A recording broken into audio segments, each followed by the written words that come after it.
Hey, this is Cecilia from Tarot by Cecilia, and today is Thursday, February 15th, 2018. The tarot card for today is the Five of Wands. I would have preferred to see something different for today, I think, but let's start by saying new moon blessings to everyone out there. Okay, today is our new moon partial solar eclipse in the sign of Aquarius. And, change is in the air, my friend. And wands are change. But with the Five of Wands, there's always that, buildup of tension and, people being competitive with one another and, things that can come up that create conflict. Okay. And therein lies one of the things I think we need to speak about today. Okay. This is eclipse time. And when significant events take place at the time of an eclipse, their outcome is of a permanent nature.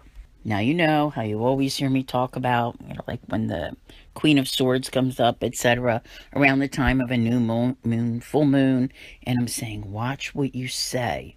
This carries for more than just today, okay, when issues arise. And if it is possible, the big thing here with the Five of Wands is you can also try to avoid the conflict. Because very often at new moons, at full moons, and I always think new moons are more agitating to people, okay? If you avoid that argument, now I'm not saying totally don't engage, but you can't take your words back. That's one of the things that you have to remember. So, if there's something, if somebody did something to you and you're thinking about it, but this is a very important relationship with someone that you want to continue to have a relationship with, I would not engage at this time.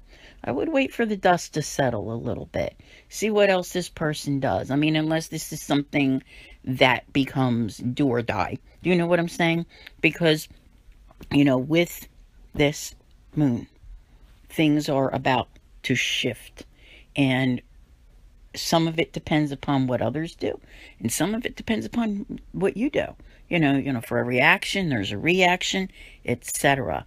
And sometimes I think that we can tend to overdo it and to overreact. It's not to say that the reaction isn't appropriate, but it's important to consider, what weight your words carry, what weight your actions carry, and the things that can happen. Now, I do have, obviously, a lengthy tarot guidance for this new moon, which is on Patreon. It's on YouTube, and beginning on the 16th, it will be available through a special members only area on Facebook, so you can watch for that too. I still want to say the most economical way is Patreon, so for those of you who are there, stay there, and make sure you listen, because I do outline at the beginning of all of my readings what things mean for you astrologically. And that brings me to another point. Okay, someone commented, and I don't have time to go into lengthy explanations to comment to each particular individual all across social media. So one of the things that I had been mentioning, and actually, if you go back and listen, I've been talking about it since the beginning of the year, is the fact that since January 2nd, when Uranus went direct and ended its yearly retrograde, that put us in a position where we had 0 retrograde planets up until March the 8th, okay, when Jupiter will retrograde. And this person wanted to know, what does that mean?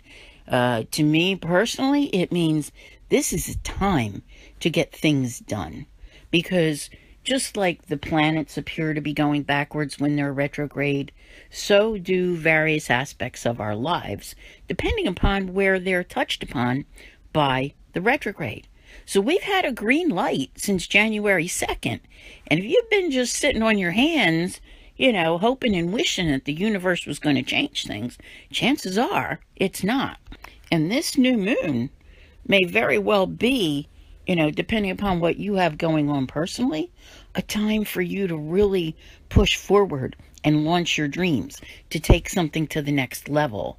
You know, it's up to you to do that. It's not up to anyone else or the universe, but the universe has given you all of the potential, all of the resources that you need to make it happen.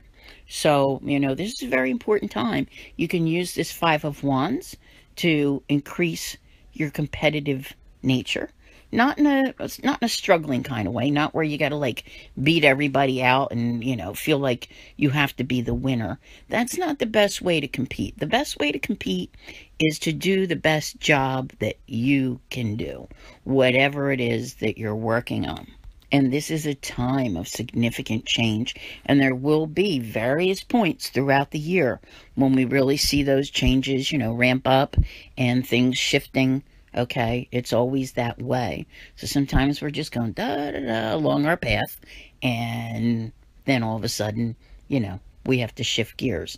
So there's a lot of that going on right now, where people have experiences taking place, and perhaps they do come in the form of conflict. All right, and trying to decide what to do about them. Sometimes with eclipse, it's like it comes up and it just like smacks you right in the face. Like maybe you didn't even see it coming. So I know there are many, many stories out there of things that are happening now. And it's just, you know, a very eventful time period. But I don't think that you can 100% see what it is you need to do about anything till you get a little closer to the end of the month. Eclipse season will be over by the time we reach the full moon in Virgo on March the 1st. Okay, I would be using this time frame to, you know, go over your agenda of what you hope to accomplish for 2018. And use the forward movement that you have with every single planet being in direct motion.